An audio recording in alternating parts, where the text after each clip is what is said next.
National coordination committee on housing and construction. اس کی آج پہلی میٹنگ تھی اور میں اب آپ کو بتانا چاہتا ہوں کہ اس کا مقصد کیا ہے. پہلے تو اس کا مقصد یہ ہے کہ جو ہماری نیا پاکستان ہاؤسنگ جو ہماری کوشش تھی کہ عام لوگوں کے لیے، غریب لوگوں کے لیے گھر بنائے جائیں پاکستان میں، اور اس طبقے کے لیے گھر بنائے جائیں جس کے پاس کیش نہیں ہے گھر خریدنے کے لیے.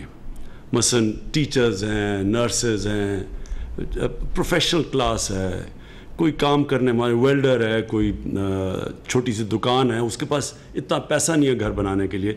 تو سب سے پہلے تو ہمارا مقصد یہ تھا نیا پاکستان ہاؤسنگ کا کہ اس طبقے کے لیے گھر بنائے جائیں جن کے پاس کیش نہیں ہے.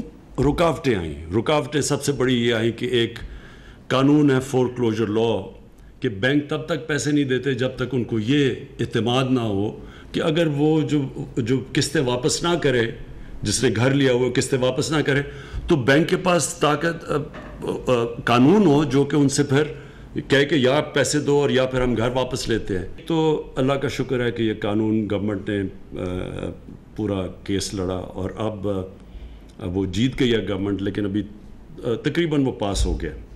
تو ایک تو اس کی وجہ سے ڈیلے ہوئی. دوسری، ہم نے دیکھا کہ بہت زیادہ کنسٹرکشن انڈسٹری کے سامنے رکاوٹیں تھیں. مختلف قسم کے ٹیکسز تھے، پرمیشنز ان کو نہیں ملتی تھیں، وہ پرمیشن لیتے اتنا دیر لگتی تھی، پھر رشوت دینی پڑتی تھی. پھر اگر وہ پرمیشن ایک ہی ملتی تھی، یوٹیلیٹیز کی پرمیشن، یعنی کنسٹرکشن انڈسٹری کے سامنے بڑی رکاوٹیں تھیں.